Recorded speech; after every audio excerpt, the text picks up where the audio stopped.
Let us give praise to our Lord and give thanks for this young child. Present our gifts. And of course, as in any show, whenever actors get together, you have a full company, you get this camaraderie and so on. But this is, I guess, this is really a true church.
Some of the best international musicians, singers and songwriters have been born and bred in this part of Wales.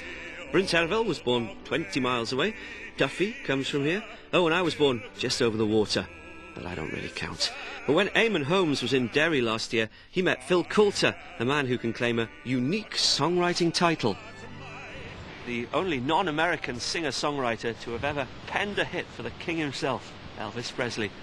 Phil reflected on how his community in Northern Ireland was at last looking forward to a brighter future. Phil has enjoyed a hugely successful career as a composer and musician. He sees his talents as a gift from God. I was always taught, Eamon, that if you have a gift from God, that you have an obligation to do something with it. You're sleeping, son, I know. Elvis, yeah. I think that's probably my proudest boast professionally, yes, that I'm the only non-American songwriter to have written a hit single for Elvis Presley. That's a song that addressed, reality. You can write songs like Puppet on the String or Congratulations or Shang-a-Lang for the Bay City Rollers, but occasionally, as a songwriter, you've got to write some songs that have a bit of substance and some relationship to life. I think as you mature as a songwriter, they're the sort of things that you get involved in. Yeah, and talking about relating them to life, there is the town you've loved so well, there is Derry there in the background, and that was one of your greatest songs, again written from the heart.